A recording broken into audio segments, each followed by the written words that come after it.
Good evening. This is the evening from the New York Times for Wednesday, August 19, 2026. I'm your host, and we've got a packed briefing tonight, from a historic debt milestone to a breakthrough cancer vaccine, a shakeup at the FDA, and a surprising discovery about our primate cousins. Let's dive in. We start with a number that's hard to wrap your head around: 40,47,425,768,420.22. That's the exact figure the Treasury Department announced this afternoon for America's gross national debt, the first time it's ever topped $40 trillion. To put that in perspective, the shortfall between what the U.S. spends and what it takes in through taxes and other revenue now exceeds the size of the entire American economy. This year alone, the country is on track to borrow more than $2 trillion to meet its obligations. That includes spending on the war in Iran and the sweeping tax cuts Republicans enacted last year. Interest payments on all this debt now make up a significant chunk of the federal government's annual bill.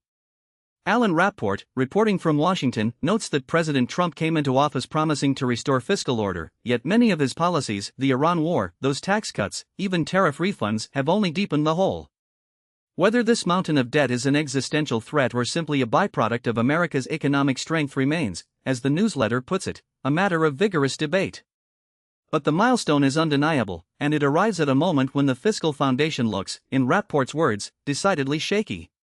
Staying in Washington, President Trump announced today that he's nominating Dr. Heidi Overton to run the Food and Drug Administration. She's a White House domestic policy official, a physician, and, this is key, a fierce opponent of abortion rights who has called for tighter controls on the prescribing of abortion pills. She's also a vocal supporter of Health Secretary Robert F. Kennedy Jr.'s Make America Healthy Again agenda. In fact, she stood alongside the president just last week when he signed an executive order calling for fewer childhood vaccinations. If confirmed by the Senate, Overton would replace Marty McCarry, who resigned 3 months ago over the administration's decision to authorize fruit-flavored e-cigarettes. Trump called her a rock star in his administration on Truth Social, saying he needs her leadership to ensure the U.S. remains the world leader for scientific discovery and cures. Christina Jewett reports that the FDA has seen significant staff turnover and political interference in recent months, so Overton would be stepping into a turbulent agency at a pivotal moment. A few other quick notes from the Trump orbit. The president says he believes the U.S. has come to a trade deal with Canada. Prime Minister Mark Carney says the two sides are moving towards an agreement. But as Martina Stevens-Gridneff and Anna Swanson report, questions linger about what exactly Canada would give up and what it would get in return. The deadline for 50% tariffs on more Canadian goods was extended, but the details remain hazy. Also, a fascinating profile by Sean McCreish and Maggie Haberman of Natalie Harp, Trump's most devoted aide. She never takes a day off, works out of the Oval Office, has a regular seat on Marine One, texts world leaders on the president's behalf, stays up late drafting social media posts. She's a one-woman conduit of information operating entirely outside the usual chain of command. The public rarely hears her speak, but she is, as the piece puts it, never not there.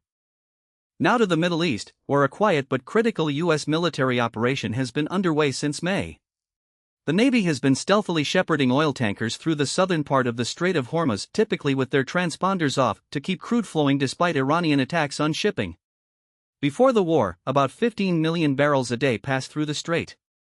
That traffic collapsed when Iran began targeting tankers. But under U.S. protection in July, shippers managed to move around 5 million barrels daily out of the Persian Gulf. Peter Eves and John Ismay report that the effort has aided more than 1,000 ships and helped keep oil prices from climbing further. It's a delicate, high-stakes escort mission happening largely out of sight. And just hours ago, the United Arab Emirates announced it's halting all trade and financial transactions with Iran. The move comes after the Emirati government accused Iran of launching ballistic missiles toward its territory. The UAE has long been a major trading hub for Iran, and analysts say it's been key to Iranian efforts to evade international sanctions, though Emirati officials deny that. Afra al-Hamili, a spokeswoman for the Emirati government, said the decision was made in light of regional escalations that undermine regional and international peace and security. Ismail Nar and Vivian Narain report from Dubai and Riyadh that this adds another layer of economic pressure on Tehran as the Trump administration pushes to isolate it. Also in the region, family members of sailors aboard the USS Abraham Lincoln, deployed for 8 months without a break, have raised concerns about conditions on the ship. Let's turn to a genuinely hopeful story in health. Moderna and Merck announced today that an experimental mRNA vaccine, when combined with an immunotherapy drug, allowed people with high-risk melanoma to live longer and cancer-free. This is the same mRNA technology that powered the rapid development of COVID vaccines, and researchers have dreamed for decades of using it for therapeutic cancer vaccines. The beauty of the platform is speed and flexibility. Scientists can create bespoke, individualized vaccines matched to the genetics of a patient's specific tumor. Dr. Elias Sayar, a pediatric oncologist at the University of Florida who wasn't involved in the trial, called it a big deal and said the results could help usher a whole new wave of new therapeutic treatments for cancer. Carolyn Y. Johnson has the story. In other health news, a large new study finds that problematic cannabis use is rising sharply. More than 9% of men, nearly 1 in 10, reported symptoms of cannabis use disorder in 2024, up from 7% in 2021. Among women, the rate rose to nearly 6% from about 5%. Symptoms include being unable to cut back or quit, or continuing to use despite interpersonal problems. As Roni Karen Rabin reports, the notion that cannabis is not addictive may basically be incorrect. Politics now.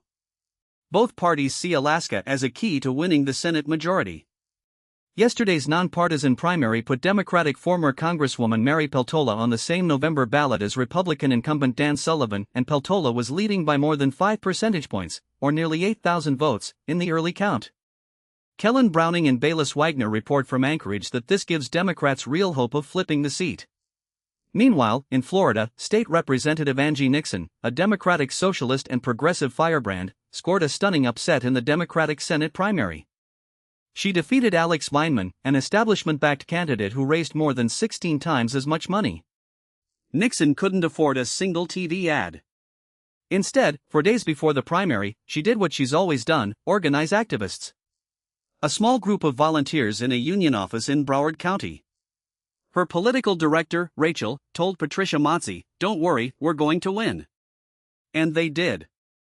Motzi's takeaways from Tuesday's primaries highlight a continued winning streak for the left in Democratic contests this year, in a state that had seemed impervious to those wins.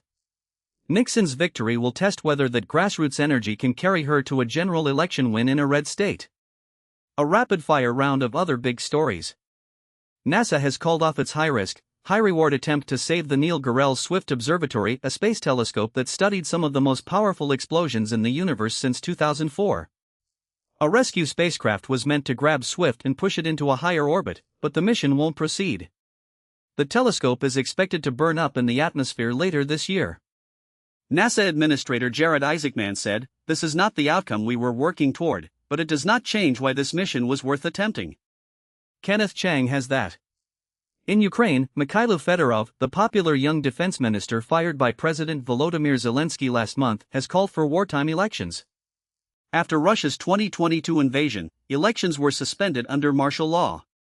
Fedorov says Russia should not be allowed to dictate when Ukrainians choose their next government.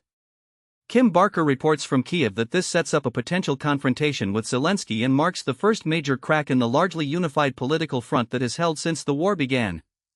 In California, prosecutors are trying again to convict a man accused of starting one of the most destructive fires in state history, the deadly 2025 Palisades fire. The first attempt ended in a mistrial in June when 10 of 12 jurors voted to acquit Jonathan Rinderknecht. Now a new indictment has been filed. Maya Spoto and Vic Jolly report from federal court in Los Angeles. The UK is launching a fascinating climate experiment. Over the next 2 winters, British air traffic controllers will order hundreds of pilots flying across the North Atlantic to adjust their altitude slightly. The goal? To reduce contrails, those wispy white trails that look like harmless clouds but actually trap significant heat in the atmosphere. Leo Sands reports from London that when jet exhaust mixes with moisture and soot at high altitude, the resulting ice particles can intensify global warming. Scientists want to see if minor flight path tweaks can mitigate that effect. Personal injury lawsuits have exploded in number and magnitude, funded by companies that offer investors a piece of any settlements. The piece opens with a striking example: security footage of a worker climbing a ladder, leaning left, and dropping to scaffolding below, then filing a multi-million-dollar lawsuit claiming severe injuries and PTSD. The industry backing these cases has grown into a major financial engine. Loudoun County, Virginia, home to more than 250 data centers, is projected to receive $1.3 billion from them next year, about 40% of its tax revenue. That's paid for a $102 million recreation center with hydro massage chairs, a $22 million park conversion of James Monroe's former estate, 2 new schools. But Cecilia Kong reports that some officials and residents fear they've gone too far, becoming dangerously dependent on a single revenue stream that could shift as AI computing needs evolve.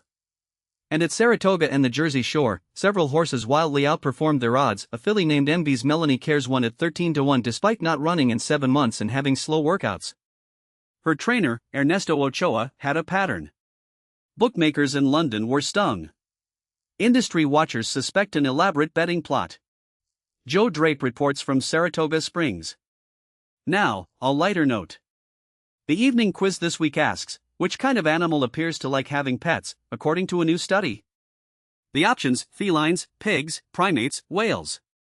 The answer? Primates.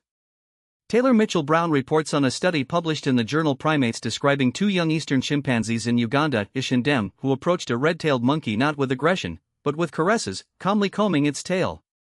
The researchers suggest this may represent an early stage of pet-keeping behavior in our primate cousins.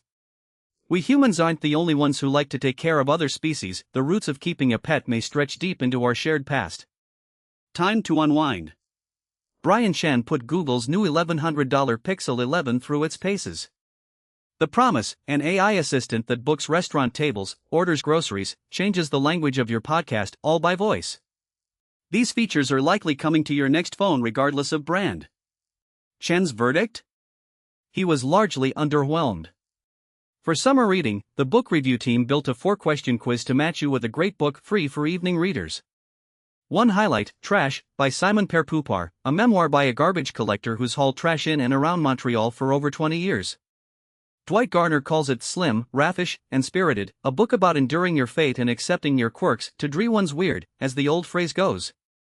And if you're feeling lonely, psychologists and therapists recommend 8 books that might help, not just self-help, but fiction and memoir that can provide practical steps and, as clinical psychologist Ryan House puts it, help turn friendly acquaintances into close, fulfilling relationships. Dinner table topics: Jessica Williams has received Emmy nominations for all 3 seasons of Shrinking but says she's not willing to think about winning.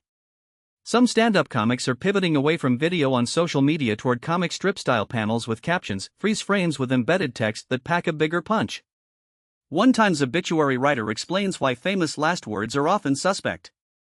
And for world champion surfer Caitlin Simmers, surfing is a dance on the waves, seamless as a ribbon, a rhythm of the sea rather than rigid steps. What to do tonight: bake easy, customizable yogurt muffins. Listen to Bobby from Phoebe Bridgers' new album Lost Weekend. Our critic Lindsay Zoledz wishes it had been the lead single. Book an affordable Labor Day vacation. Flexibility is the key principle, and last-minute bookers saved an average of 23% over those who plan 4 months ahead. Stave off motion sickness with expert tips. Wear sun protective clothing. You probably have some in your closet without knowing it. And play today's connections, spelling bee, and mini crossword. One last thing: vintage grails for children. Parents have dressed kids in hand-me-downs for generations, practical, wallet-conscious. Toddlers outgrow sweaters overnight.